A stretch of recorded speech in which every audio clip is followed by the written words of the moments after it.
Kalwakurthy minority ముస్లిం సోదరులకు సోదరిమణులకు రంజాన్ శుభాకాంక్షలు. రంజాన్ ముబారక్. కల్వకుర్తిలో అన్ని విధాలుగా మరి మైనార్టీస్ అంతా సంతోషంగా ఉన్నారని చెప్పి నేను భావిస్తా ఉన్నా. అన్ని విధాలుగా మన గౌరవ ముఖ్యమంత్రి రేవంత్ రెడ్డి గారి ఆధ్వర్యంలో కాంగ్రెస్ ప్రభుత్వం అన్ని విధాలుగా మైనార్టీలకు అండగా ఉంటుంది. చాలా సంతోషకరమైన విషయం. మైనార్టీస్ అందరూ కూడా కాంగ్రెస్ ప్రభుత్వానికి సహకరిస్తూ ఉన్నారు.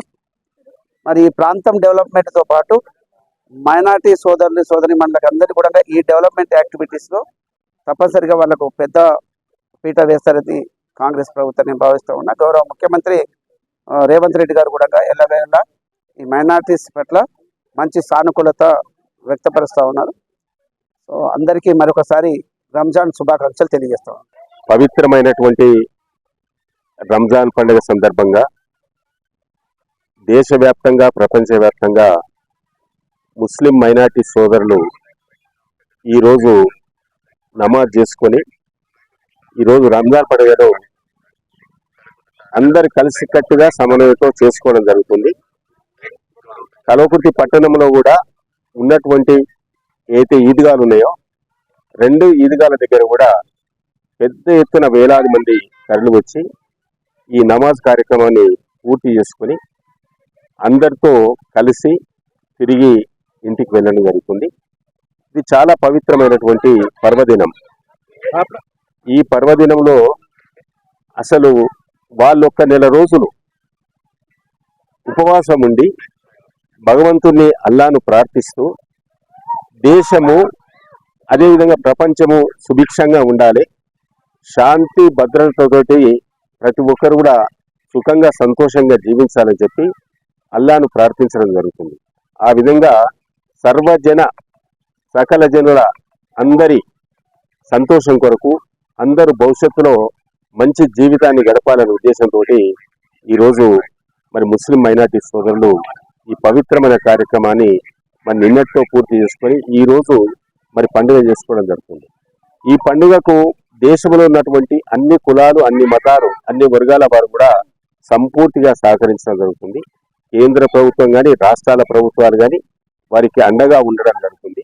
అందులో భాగంగా తెలంగాణ రాష్ట్రంలో కూడా హిందూ ముస్లిం బాయి బాయి, అదేవిధంగా గంగా జమున తహజీబ్ లాగా ఈరోజు తెలంగాణ రాష్ట్రంలో గత 10 సంవత్సరాల నుంచి కేసీఆర్ నాయకత్వంలో కూడా ఈ రంజాన్ పండుగకు ఒక ప్రత్యేకమైన గుర్తింపు ఇవ్వడం జరిగింది. అదే రంజాన్ తోఫాలు కూడా వాళ్ళకి ఇవ్వడం జరిగింది. రంజాన్ పండుగ చేసుకోవడానికి కూడా మరి ఆ విధంగా మరి అందరు కలిసికట్టుగా ఉండడానికి కూడా కొంత బడ్జెట్ కూడా గతంలో కేటాయించడం జరిగింది. అయితే ఇది మంచి సాంప్రదాయం. ఈ సాంప్రదాయాన్ని భవిష్యత్తులో కొనసాగించాలి. భారతదేశం అంటే సకల మతాలకు, అన్ని మతాలకు, అన్ని కులాలకు, అన్ని వర్గాలకు ఇదొక వేదిక. ఈ వేదికను ప్రపంచ దేశాలు కూడా దీన్ని ఆదర్శంగా తీసుకోవాలని ఈ రంజాన్ శుభ సందర్భంగా నేను కోరుతా ఉన్నాను. అదేవిధంగా ఈరోజు ప్రపంచంలో ఉన్నటువంటి 800 కోట్ల ప్రజలు కూడా ఆలోచించవలసిన బాధ్యత ఉంది.